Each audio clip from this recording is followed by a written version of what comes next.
been hit before, 2,600 counties versus 525 counties for the Democrats. So the Democrats really should start respecting what takes place at the voter booth.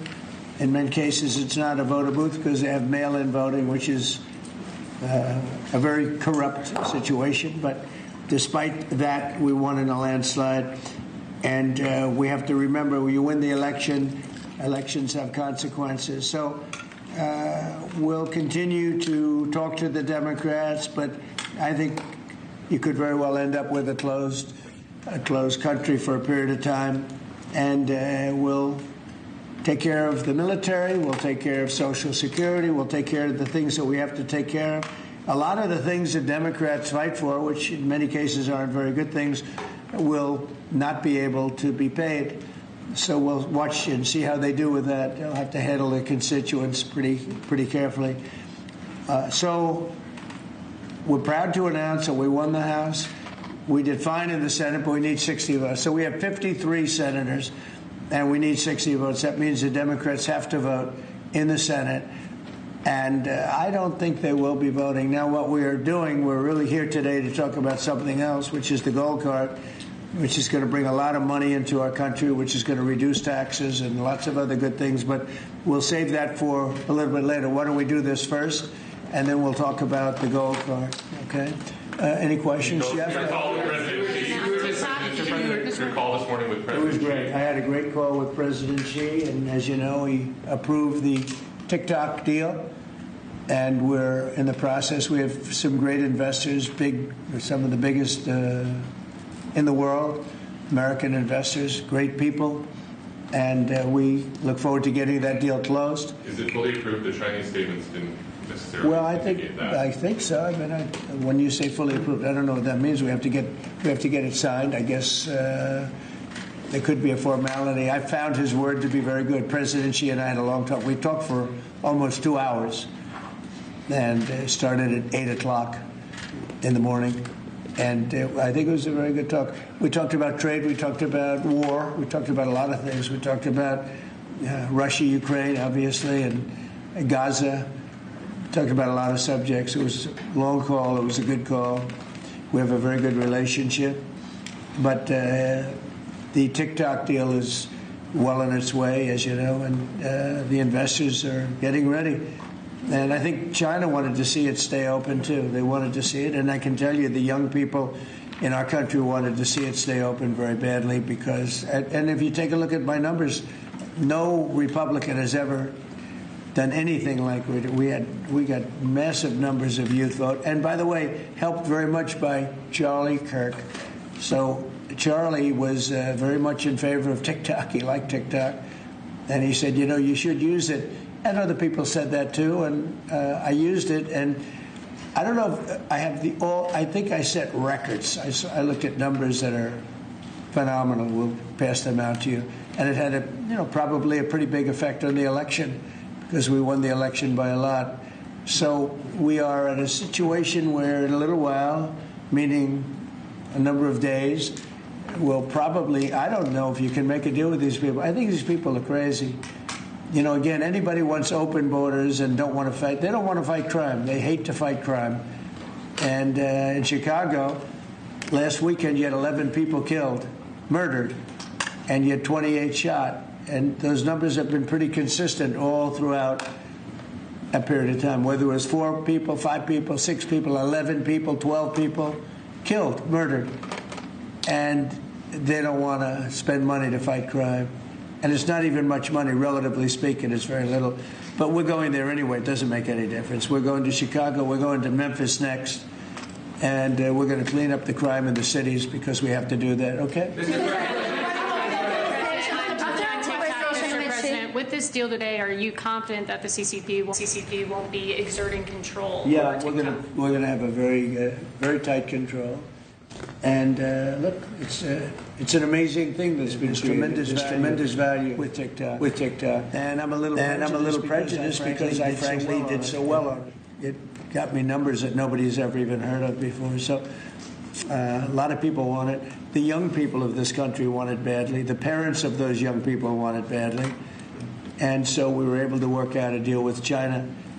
And it's a very good deal for us. I hope it's a good deal for them. Would you be confident in or would you accept a deal where China controls the algorithm of TikTok? Well, it's all being worked out. We're going to have very good control. We have these are American investors, all of them, and they all love our country. They're all very well-known people, very famous people, actually, financially, and they'll have control of it. Mr. President, I want to thank President Xi because he was a gentleman, and we've just had a good relationship, and we wanted a lot of people in this country wanted to be open. And again, if it weren't open, maybe, I don't know, I think we won by so much it wouldn't have mattered, but we got a lot of votes. We got a lot of Republican votes from very young people. You go ahead, Jeff. Thank you, sir. Russian jets entered Estonia's airspace today for 12 minutes. Do you see that as a threat to NATO? Well, I'm going to have to look at it. They're going to be briefing me in a short while, so I'll let you know about it tonight or tomorrow. What's your take in general? Well, I don't love it. I don't love it when that happens. It could be big trouble. But I'll let you know later. They're going to brief me in about an hour. And a follow-up on Charlie Kirk. There's been a lot of talk about free speech this week. Do you see a difference between cancel culture and consequence culture? I mean, your question's a little trick question. I'm a very strong person for free speech.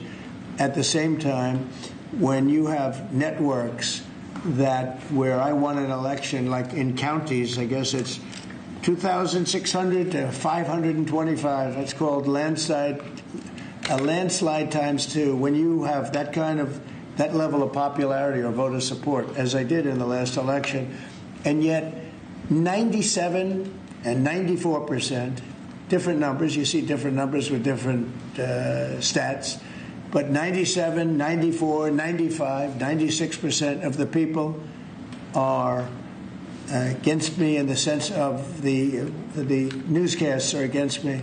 The stories are they said 97% bad.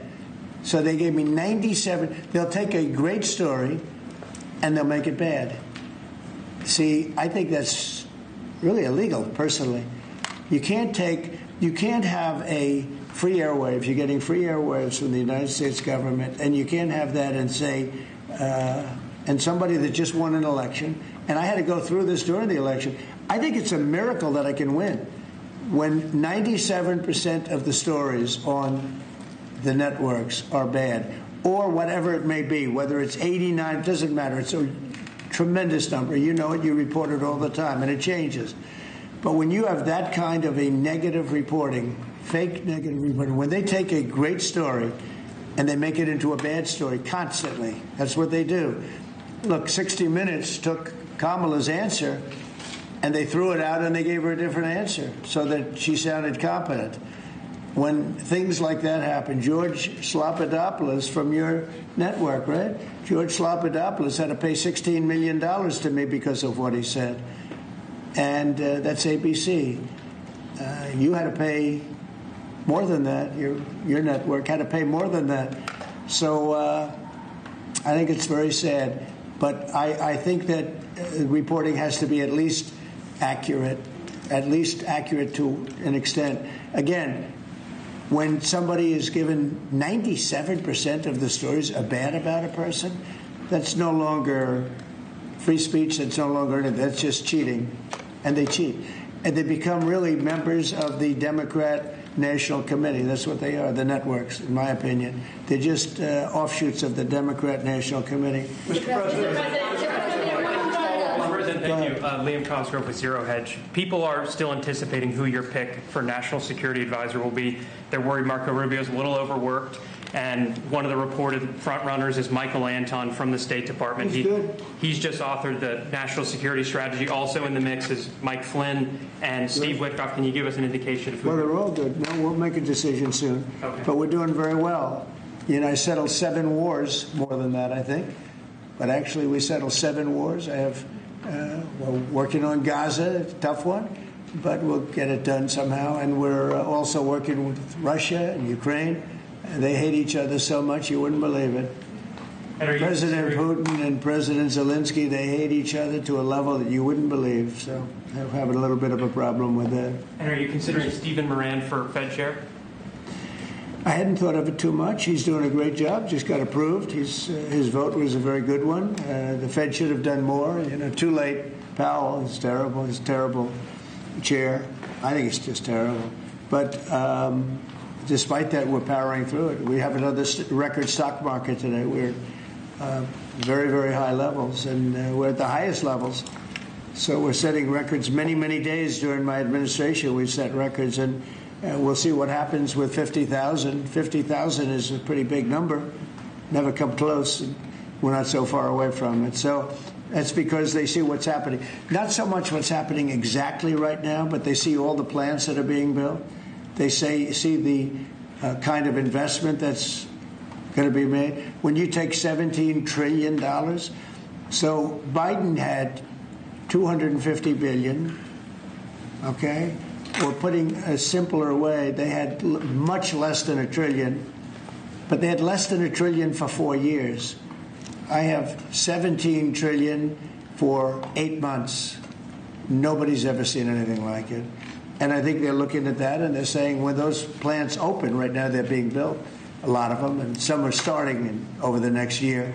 It takes a while, but we're getting fast permits. And when those plants get built, I don't think there'll be anything like what we're going to experience yet. Mr. President, if I can, on the top subject of free speech, Ted Cruz compared Brendan Carr to a mob boss, the way he's threatening television stations and saying it's absolutely dangerous for the government to determine which speech is okay and which is not. What's your reaction to Ted Cruz? I think Brendan Carr is an incredible American patriot with courage. It used to be, I remember in the old days that networks would have to get licensed, relicensed, and it was always a big deal. They had to show honesty and integrity.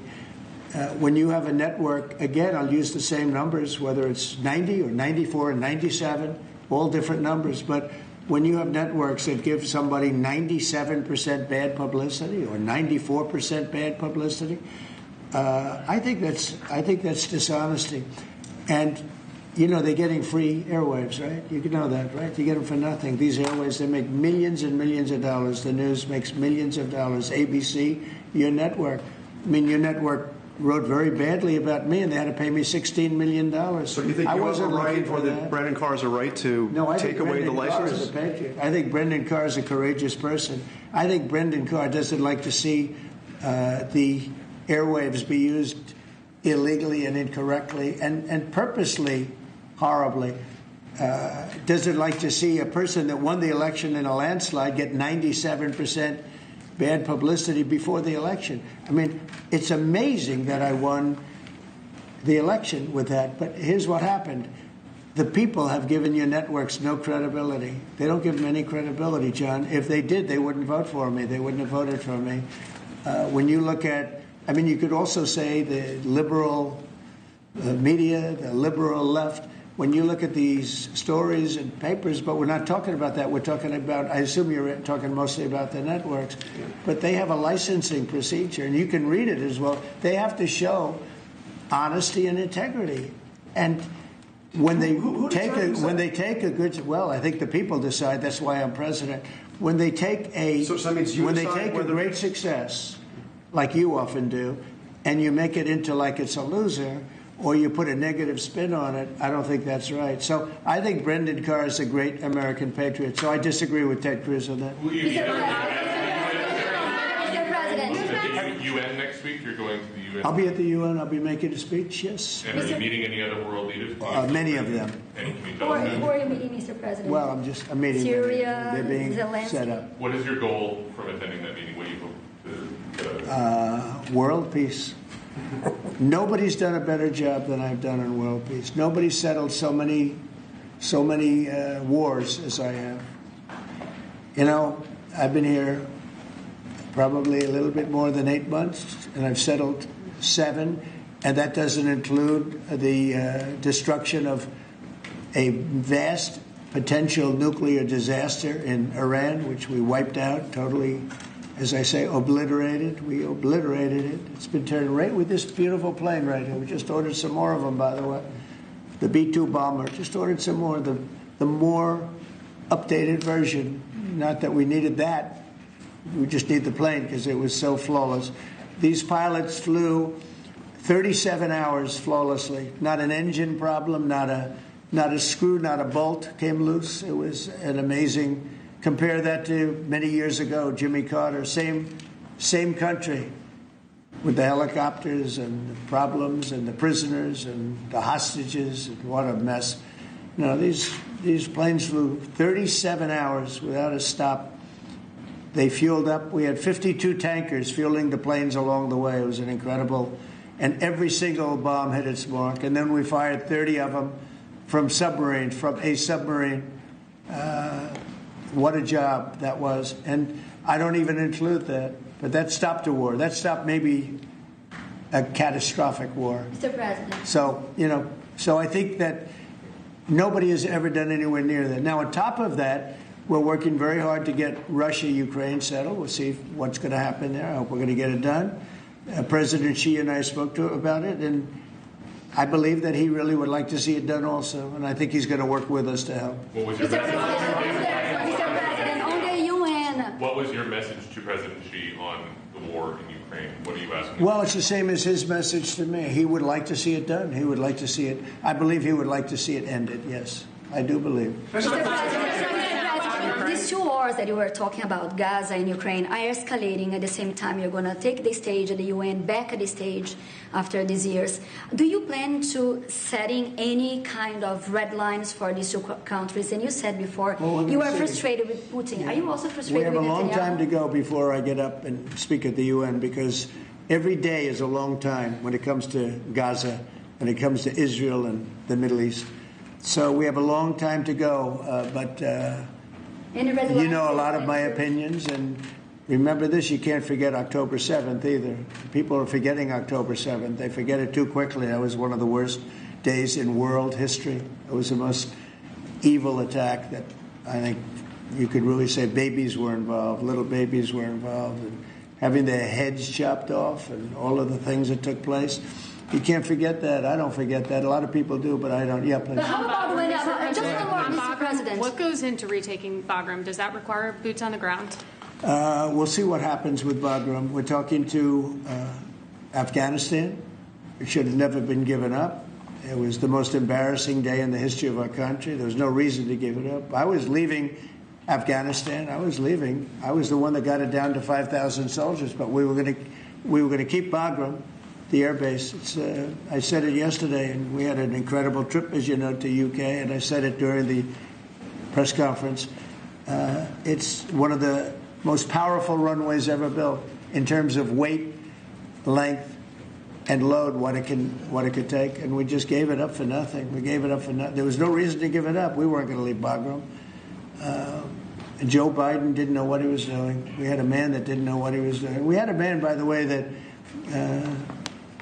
didn't approve. If you take a look at what's happening in Congress, we had a man that signed almost everything with an auto pen, and he didn't tell the people from the auto pen, whoever was using it. The one man that used it predominantly said that Biden only spoke to him twice, and it was only about the weather. Okay, it was about nothing.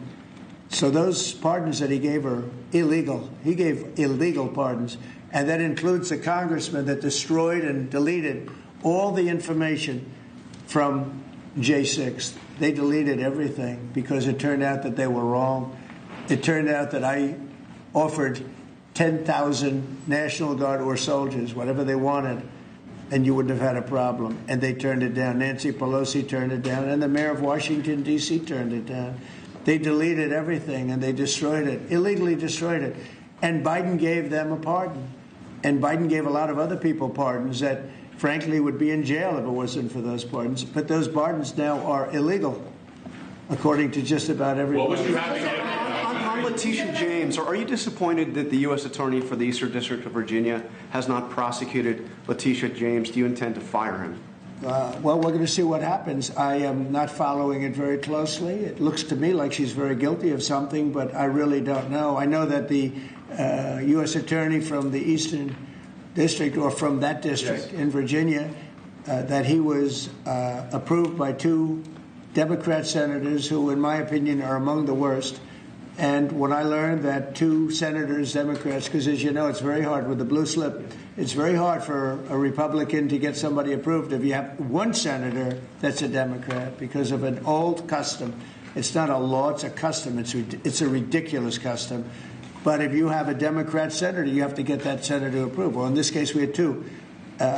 When I saw that he got 2 senators, 2 gentlemen that are bad news as far as I'm concerned, when I saw that he got approved by those 2 men, I said, pull it, because he can't be any good. So you want him fired? You want him out?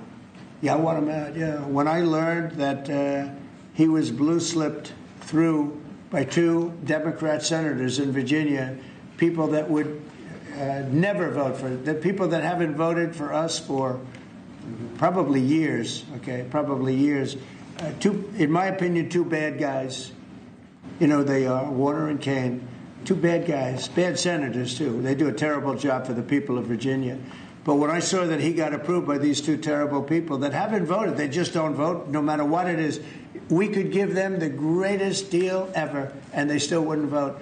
And they voted for this guy.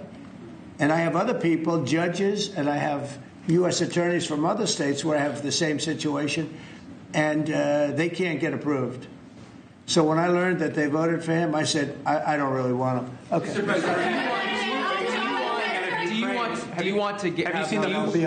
Have you seen the polling, the Gallup poll out of Ukraine that shows 23%, less than a quarter of Ukrainians actually support continuing the war against Putin?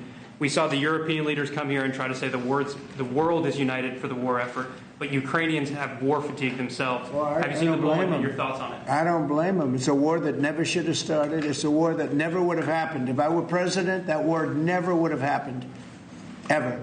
That's a disgrace that war happened. And they're losing anywhere from 5,000 to 8,000 people a week on that war, which is the worst since the Second World War.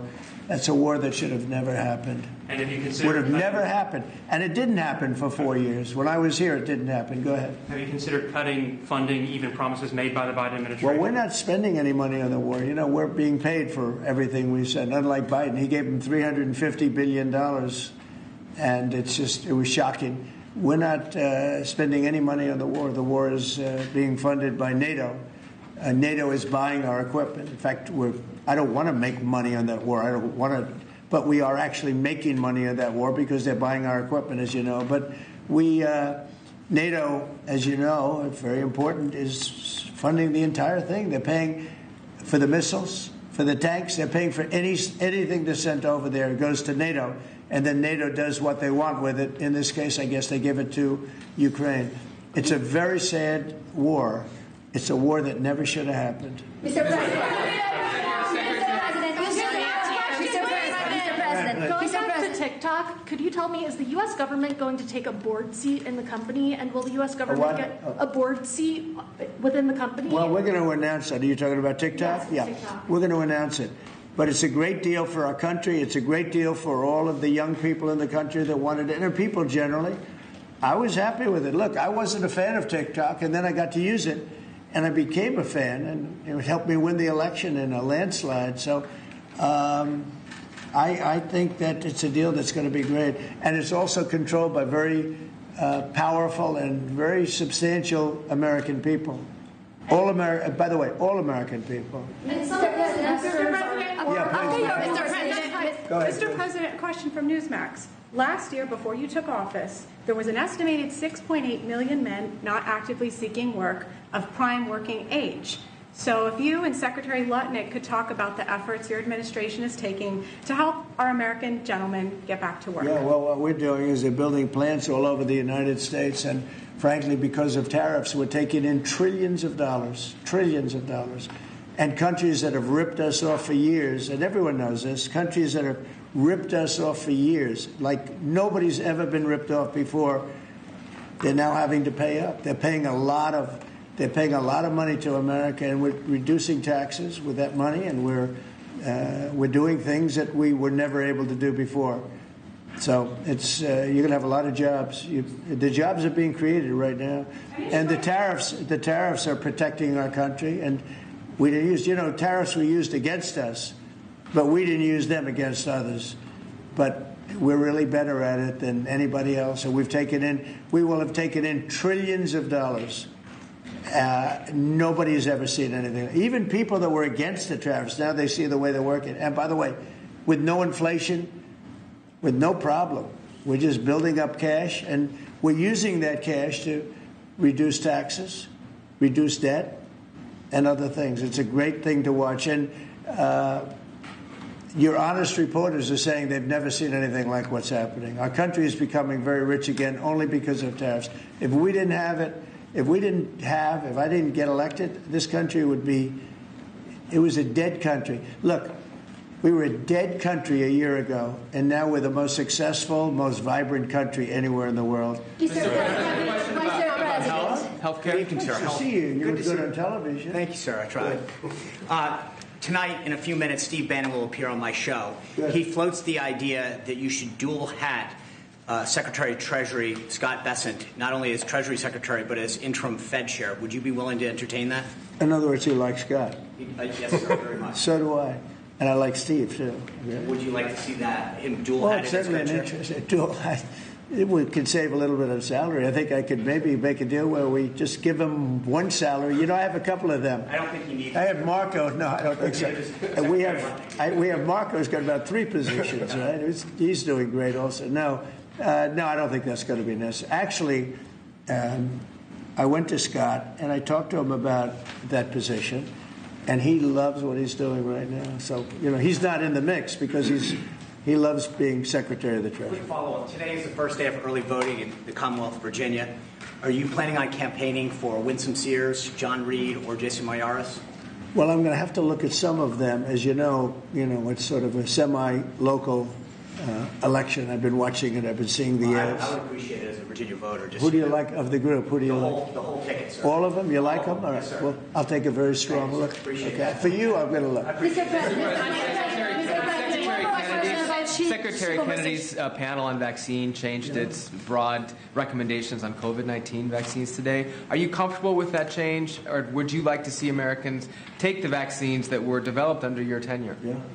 Well, the vaccines, according to a lot of people, and if you look at charts, have had a tremendous, Operation Warp Speed. It was, just according to just about everybody, was one of the greatest things that any president has ever done in this country. So we're very proud of it. I'm very proud of it. I'm also very proud of Regeneron and some of the things that came out of, all of the labs and all of the research that we've done. So I don't know exactly what the final determination is, but I had the vaccine. I was very happy with it. Here I am, right? Have you had it again? Recently? Bobby Kennedy seems to be undoing what you did with Operation Warp Speed. I put him in there because I want to have opposite views. That's okay. I think we're going to have something very, very big coming up soon on autism. Autism is totally out of control. And one of the most important things that, in my opinion, I had to do is to see what's going on with autism. And we're going to have a news conference early next week on autism. And I think you're going to see some things that are amazing that we've learned that somebody else wouldn't have learned. It's out of control, autism, out of control. And I think we maybe have the reason why. But is Bobby Kennedy going too far in unwinding the vaccines? He's saying for older people. Yeah, he's saying for older people. A lot of people agree with that. And but I can tell you this: Operation Warp Speed, one of the greatest things a president has ever done for this country. And you can say the world, because when we came up with that vaccine, the whole world opened up. But I put Bobby there as somebody that will go either way. I want the facts, but I also look at facts from Pfizer, where they spent a lot of money, and the other drug companies, they spent a lot of money on finding out the results after the fact. And the results were amazingly good. Mr. President, after your conversation... I'm wondering if you've seen the video put out by former Israeli hostages. It's addressed to you. One is a widow of one that died, and these are people who were freed thanks to you. But they're actually encouraging you to force a ceasefire, force Netanyahu to a ceasefire, and they didn't address it to him because they think you're the one who might actually listen to them and get it done. They're worried that the hostages who are still there are more at risk if the war continues. Your thoughts on it? They might be. They also maybe they'll be freed because of that. You know, you never know how it's going to look. War, I was saying, yes, war, a lot of strange things happen. A lot of results take place that you would never think were going to happen. As you know, I was able to get most of the hostages out. We're down to 20, and we have 32 dead people. You know that. We have 32, maybe more, 38, but between 32 and 38 people that were dead, mostly young people. And I've dealt with some of the parents. And we got all our Americans out, as you know, but now we're talking about mostly Israelis. But I dealt with parents, I spoke to parents, and they want the body of their son, I believe in almost all cases sons, but they want the body of their cherished, beautiful son. They want the body back as much as though he were alive.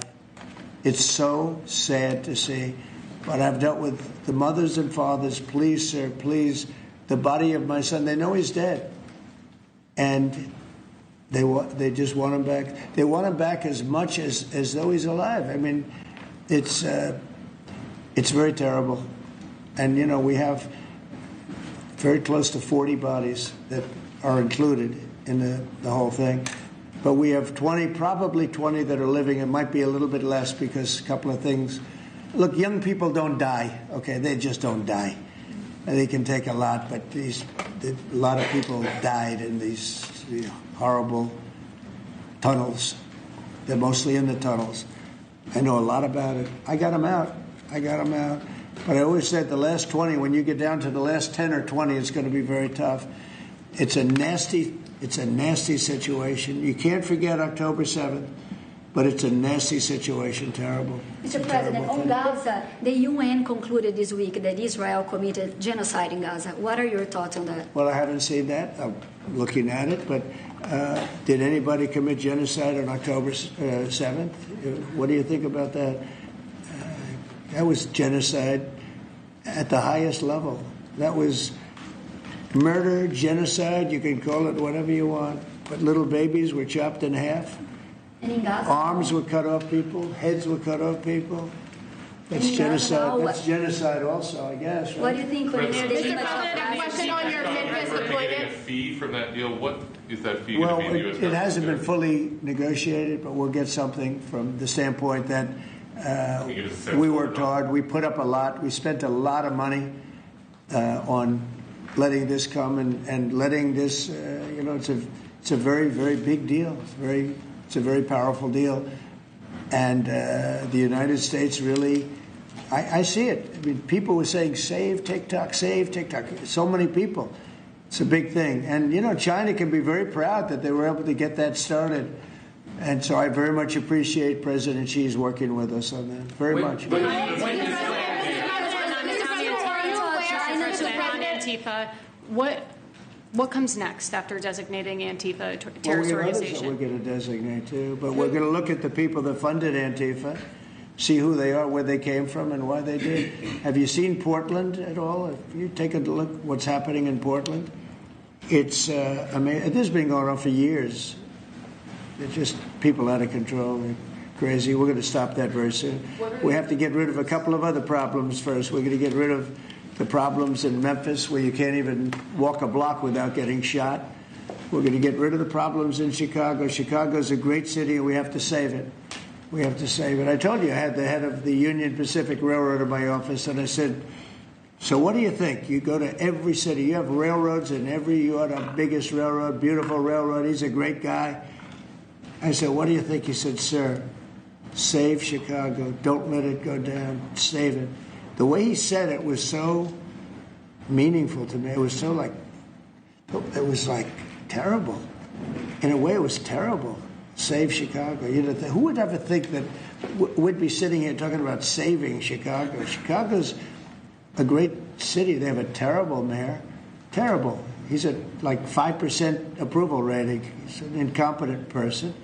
They have an incompetent governor, in my opinion. He's incompetent. 11 people get shot, and he says crime isn't a good shot. I mean, they're losing 4, 5, 6 people a week, getting killed by bullets, by knives. And then he says how wonderful it is, Chicago. So, well, it might be wonderful for him. I think they're afraid. Look, he's not a stupid guy. I really believe they're afraid to say, politically, I guess, from an ideology standpoint, from a democratic standpoint, he is afraid to say the fact that they have a very unsafe, very dangerous city. He should say, I'm going to call President Donald Trump, and I'm going to ask him to send in the troops, to send in the National Guard and clean this hellhole up. Because Chicago can be a great city again. I'll tell you what, Washington, D.C. is a great place again. It's booming, and the restaurants are booming. And 6 months ago, 7 months ago, nobody could go outside. And even just walking around the White House, people here are thanking me for what I've done. They're thanking me. They're saying thank you. And I almost know what they mean, because they can walk to work. And even when they took Uber and they took other forms of transportation, they felt unsafe because the car was hijacked while they're in there. They take a car, and it's being hijacked as they get into the car. And they did that for safety. And now we have a safe place. You know, we've taken 1,500 people out of career criminals have been taken out of Washington, D.C. And we weren't very nice about it. Do you know? Mr. President, can you talk about China? Rail merger. Did you discuss it with the Union Pacific? I did discuss it, and I don't want to make a comment on it, but Union Pacific is a great railroad, and they want to add a railroad that had a mistake at a place very close to my heart. You know, a lot of people say that that was a place where I got off to a very good start. It was a rough thing that happened. Well, they're trying to buy that railroad that had the problem. And it sounds good to me, to be honest with you. Sounds good to me. I'm a very big fan of the head of the railroad, the head of the Union Pacific. He started as a very low on the totem pole, started his job very low and became the chairman of the company over a 45-year period. But I asked him about different cities. He said, St. Louis is tough. We try, you know, he sort of stops at many of them. Mr. President, New Orleans. We have to save New Orleans. New York. Mr. President, when are you going to get details We're going to be on going Memphis? into New York, too. Yeah. Mr. President, and we're when are going to you be gonna- going in quiet. You're really obnoxious. I'm not obnoxious, but I'm trying to ask you, what about your plans You are for really Memphis? obnoxious. I'm not obnoxious, but I Okay. am asking, what are your Okay. plans for Memphis? Many people want I'm not going to know talk what to the you numbers are until gonna I be like. call on you. What are your plans for So, Memphis, who Mr. else? Yeah, President? go ahead. Yeah, I just want to settle this free speech question, because you've said that you restored free speech in America. Yeah. Is that free speech including for people who are harshly critical of you, for your political opponents, for people who say things you don't like? I've become immune treat to you it. unfairly? I've become immune to it. There's never been a person that's had more unfair publicity than me, and that's why your network paid me $15 million, or $16 million, I believe, to be exact, George Slopadopoulos. And that's why CBS paid me a lot of money, too. And that's why I sued the New York Times 2 days ago for a lot of money. Because I'm winning. I mean, I'm winning the cases. And the reason I'm winning is because you're guilty, John. You're guilty. ABC is a terrible network, a very unfair network, and you should be ashamed of yourself. NBC is equally bad. I don't know who's worse. I think they're equally bad. And, you know, for you to stand there and act so innocent and ask me a question like that. But look, you paid a big price because you were dishonest, John. The reason I won that lawsuit was because you were dishonest. You were proven to be dishonest. And so you can't sit back and just say, oh, well, what do you think? You know, like you're some wonderful person. You're not a wonderful person. Frankly, you're a terrible reporter. You know it, and so do I. Okay. Mr. President, can you talk about why the deficit parties Here's what we're going to do. We're going to talk about something that's going to reduce our taxes greatly, that's going to hopefully bring some great people into our country. You know, as you know, right now nobody's coming in because we've succeeded in closing. We've closed the border very successfully. I think you will agree. We had nobody come in for the last few months. I mean, it was actually said zero. Even I can't believe zero, but the numbers are put out by very impartial people or people that have a tendency to be on the left. And they actually said for the last 3 months, nobody came in. We have a very strong border. It's a closed border. People are coming into our country, but they're coming in legally. It's a beautiful thing to watch. But we are doing something where rather than coming into the border, 25 million people came into our country during Biden, one of the saddest things, the worst thing, look, he was horrible in inflation. He was horrible in just about everything you could be. I don't think he was good on, he wasn't even fair on anything. It was a horrible administration. He was the worst president in the history of our country, and we have to mop it up. The hardest thing that we have to do is to get rid of the criminals that he allowed into our country from prisons, from mental institutions, gang members, drug dealers, and we're getting them out, and we're getting them out fast, and we're making America safe again. Great again, but we're making America safe again, and it's an honor to do it. But this is an unforced error. What they've done is just an unforced error. So I'm going to ask Howard to speak. Howard's done a fantastic job, as you know, Secretary of Commerce. And I'm going to ask Howard and Will, could you just give a quick description of what we're doing and what we're signing, et cetera? And yes, sir. I will do that. We have 2 items for your attention today, sir. A major focus of your administration has been shifting the conversation and shifting the policy dynamics around the issue of immigration, closing the border, preventing illegal immigration, but also, as is the case with the executive order in front of you, opening new pathways for truly extraordinary people to come contribute to America instead of taking away from it. So this executive order is entitled the Gold Card. It will set up a new pathway, a new visa pathway for foreigners of extraordinary ability who are committed to supporting the United States for a payment of $1 million to the U.S. Treasury, or if a corporation is sponsoring them, $2 million by that corporation, and that will give them access to expedited visa treatment as part of this new Gold Card program. And one of the biggest problems we have is that people, they go to the best schools and they do great and they get great marks, and then they're thrown out of the country. You're not allowed to stay. This way, a corporation will be able, sort of like a signing bonus in baseball or football, a corporation will be able to get them to stay in the country. And I think it's going to be tremendously successful. Howard, would you say a few words about it, please? Sure. So historically, the employment-based green card program let in 281,000 people a year. And those people, on average, earned $66,000 a year on average, and they were 5 times more likely to go on assistance programs of the government. So we were taking in the bottom quartile, below the average American. It was illogical. The only country in the world that was taking in the bottom quartile. So what we are doing now is we are going to stop doing that. We're going to only take extraordinary people at the very top. Instead of people trying to take the jobs from Americans, they're going to create businesses and create jobs for Americans. And this program will raise more than $100 billion for the Treasury of the United States of America. Which we'll use for cutting taxes and paying down debt. We think it's going to be very successful. Essentially, we're having people come in, people that in many cases, I guess, are very successful or whatever, and they're coming in, they're going to spend a lot of money to come in, they're going to pay as opposed to walking over the borders, and they may come from jails, prisons, and everything else. These people don't. They're very productive people. And they're going to pay $1 million. The corporation is going to pay $2 million. And it's going to raise billions of dollars, billions and billions of dollars, which is going to go to reduce taxes, pay off debt, and other good things. So I think it's going to be very successful. Are the big techs on board with this, Mr. President? What? The big techs, are the big techs on board with this decision? You just what's going to? Well, I wish you'd speak more clearly. I really do. Give it to me again.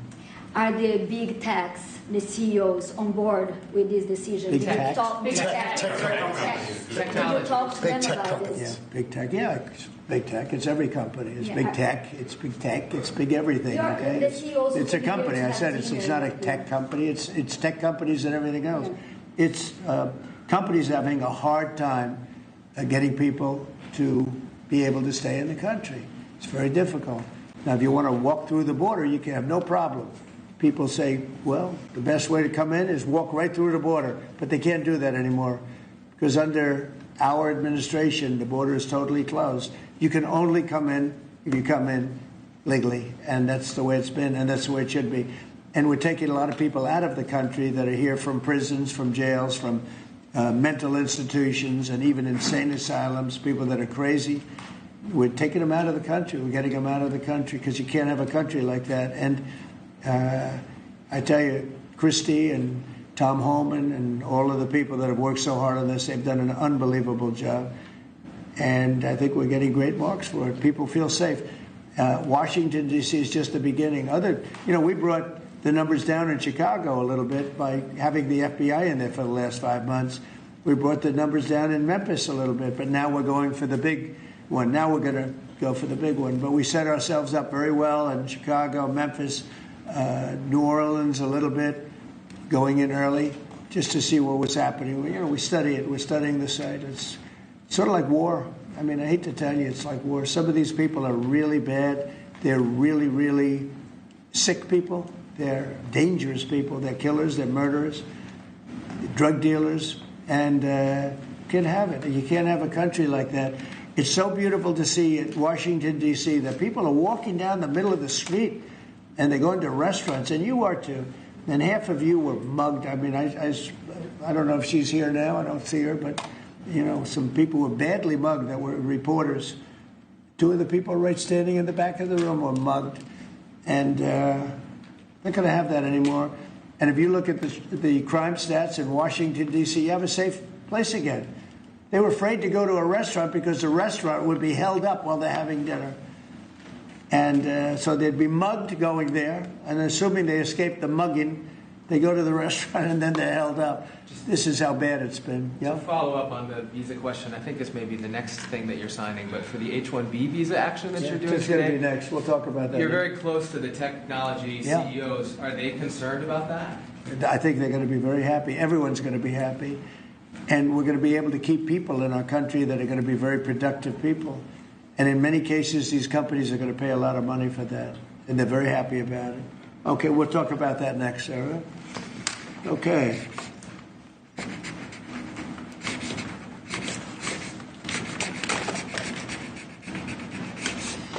My friend, why don't you keep that, okay? Thank you. Done such a good job. Okay. It's phase 1.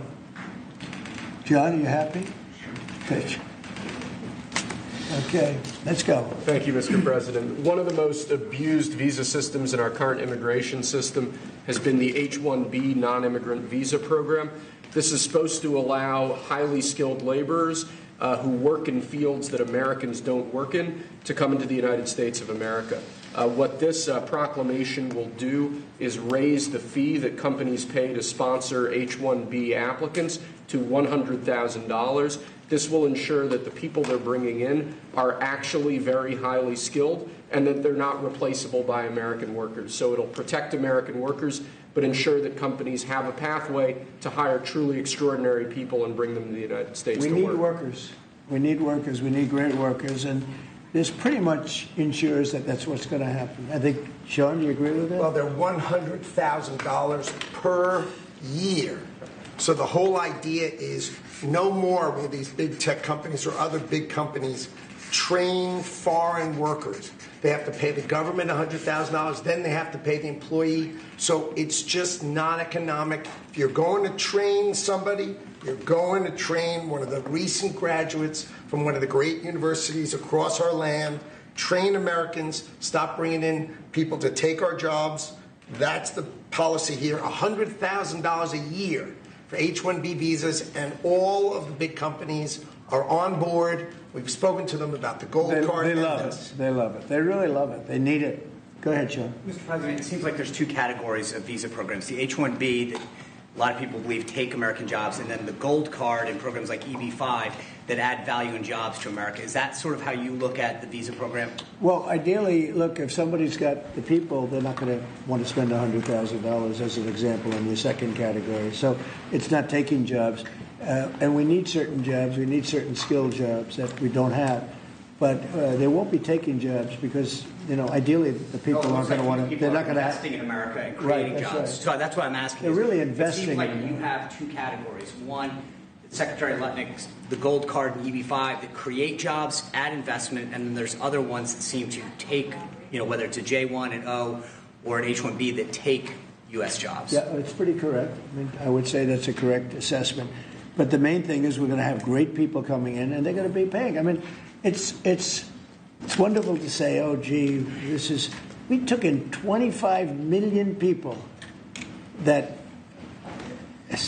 look, many criminals, jails were opened from Venezuela, from many other countries, and they were let out of jail and poured into our country, our poor country, how it suffered with this stupid president that we had and the stupid people that surrounded him right around this desk, these liberal, crazy people that have destroyed, they could have destroyed. If we didn't win this election, our country would have been dead. Our country was dead. Think of it. And I've said this, the king of Saudi Arabia said, your country was dead 1 year. They thought it was dead. This country couldn't have survived another year of those people running it. And now we have the hottest country anywhere in the world. Think of that. And this is going to help. And we're taking in hundreds of billions of dollars. This will be taken in, the gold card will be taking in hundreds of billions of dollars.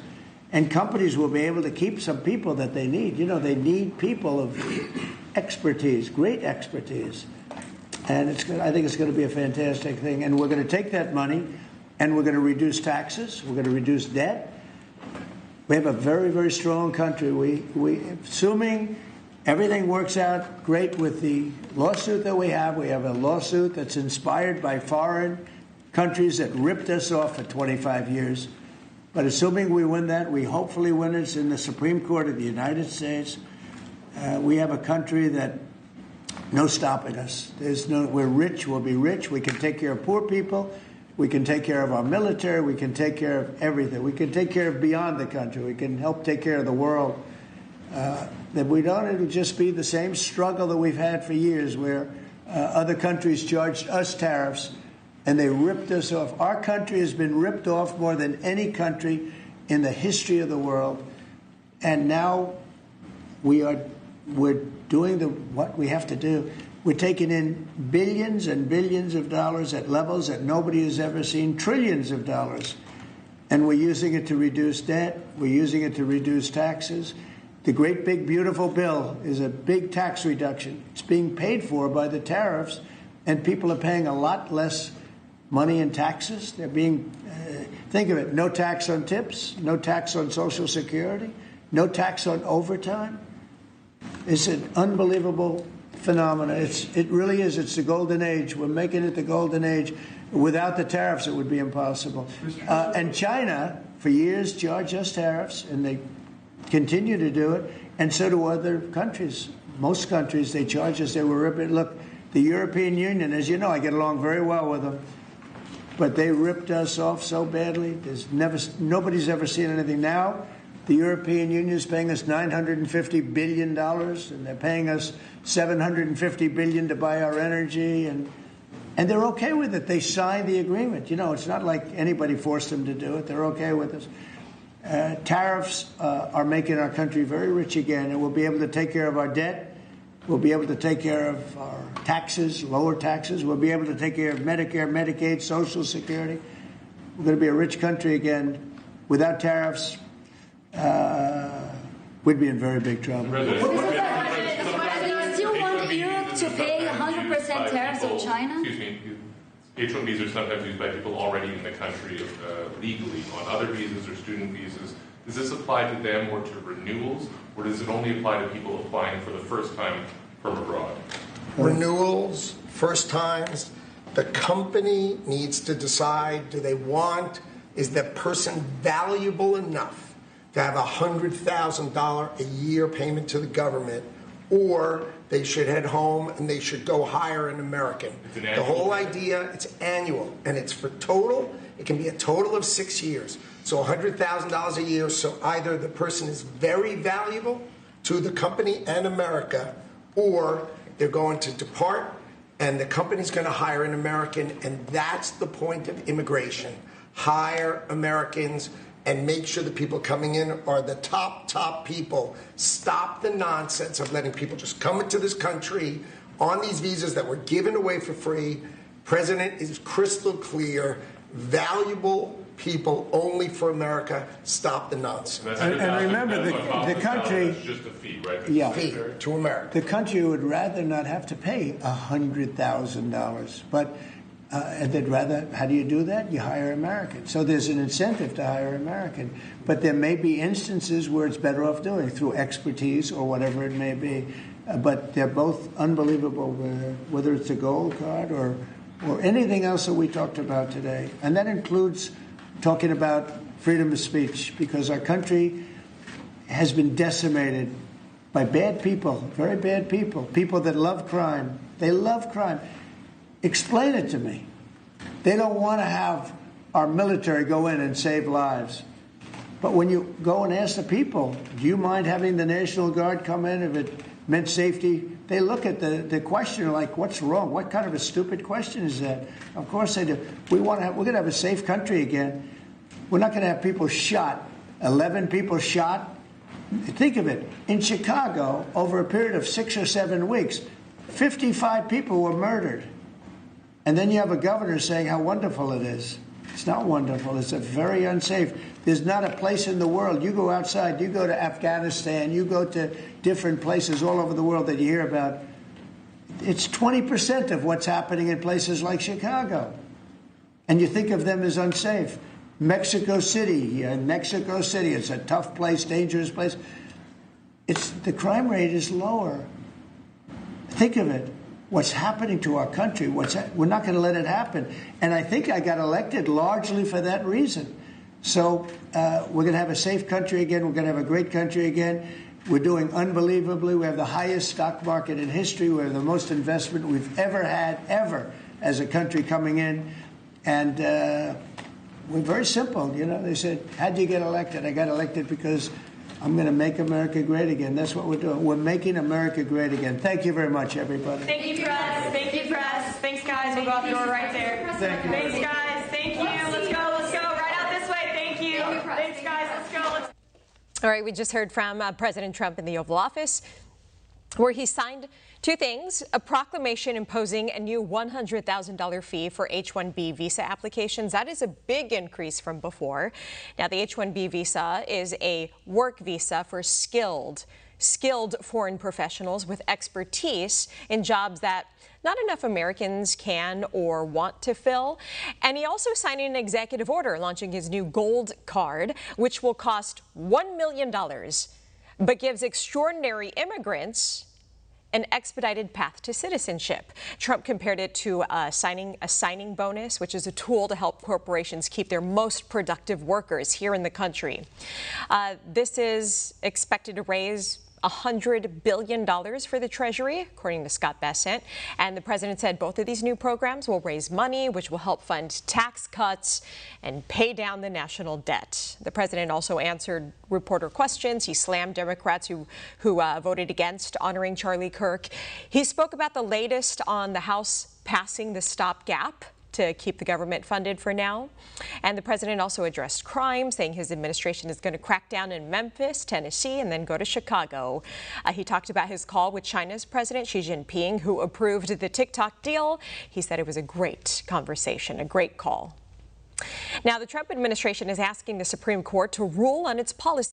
One America News Network, your source for credible, honest, unbiased reporting from around the world, has just launched a live 24/7, 365 days a year uninterrupted cable feed on YouTube. And it's only $5.99 per month. Now you can watch One America News Network live, anytime, anywhere in the world.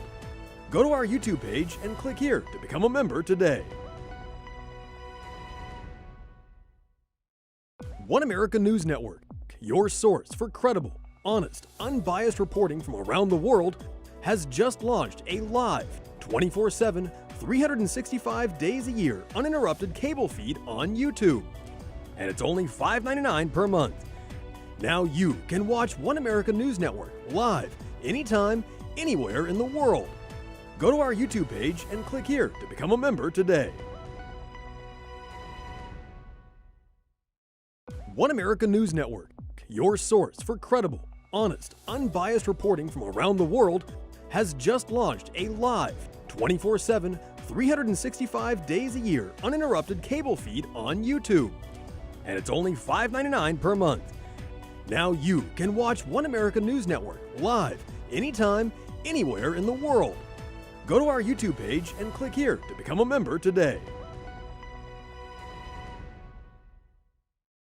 One America News Network, your source for credible, honest, unbiased reporting from around the world, has just launched a live, 24/7, 365 days a year uninterrupted cable feed on YouTube. And it's only $5.99 per month. Now you can watch One America News Network live, anytime, anywhere in the world. Go to our YouTube page and click here to become a member today. One America News Network, your source for credible, honest, unbiased reporting from around the world, has just launched a live, 24/7, 365 days a year uninterrupted cable feed on YouTube. And it's only $5.99 per month. Now you can watch One America News Network live, anytime, anywhere in the world. Go to our YouTube page and click here to become a member today. One America News Network, your source for credible, honest, unbiased reporting from around the world, has just launched a live, 24/7, 365 days a year uninterrupted cable feed on YouTube. And it's only $5.99 per month. Now you can watch One America News Network live, anytime, anywhere in the world. Go to our YouTube page and click here to become a member today. One America News Network,